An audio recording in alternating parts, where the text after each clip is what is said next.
Donald Trump, je suis évidemment pas d'accord avec ses menaces sur le vin français, mais il se contente simplement de défendre son industrie. C'est tout. Et nous, Oui, on aurait défendre dû son cesser pays. la naïveté sur ce sujet-là. Vous parlez des multinationales Oui. comme les GAFA, Facebook, Microsoft, mais pendant prospèrent. des années, on les a laissés prospérer sans rien faire. Et j'espère que derrière, on saura être ferme. Parce que si Donald Trump, il agite comme il avait fait en novembre dernier, cette menace sur le vin français, d'ailleurs, il se trompe pas. Parce que je pense que les Américains, exerce ces les menaces Français ne sur boivent pas du vin d'autres américain pays parce aussi. qu'ils sont très attachés au vin français, peu importe le prix ça coûte. S'il le fait, c'est qu'aujourd'hui, il est dans le cadre d'une grande négociation avec l'Union européenne, où l'Union européenne ne veut pas justement mettre dans les négociations la question de l'agriculture.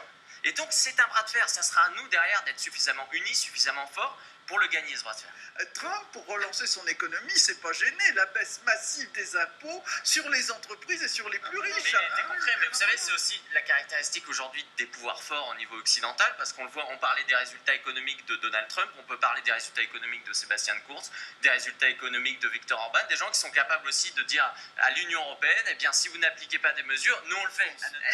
Éric Zegner, alors, vous connaissez bien Nadine Morano, elle fait partie des républicains comme vous. Il est ridicule que cette idée d'interdire la publicité sur les voitures thermiques. Vous savez, c'est toujours un mot qu'on utilise à chaque fois qu'il y a un problème en France. Toujours interdire, etc. Et on voit qu'à chaque fois, leur nouvelle solution, ils veulent à nouveau les interdire. Lorsqu'on parle de la situation de Paris, ils ont voulu interdire les voitures. Après, il y a eu les trottinettes. Alors maintenant, ils veulent interdire les trottinettes. Tout le monde va finir à pied. Et qui sont les grands perdants à chaque fois? Eh bien, ce sont ceux qui, je suis désolé, ne font pas partie de cette France bobo. Ça va être plutôt cette France périphérique. Ça va être également cette France des banlieues qui a de moins en moins de possibilités aujourd'hui de se loger dans Paris.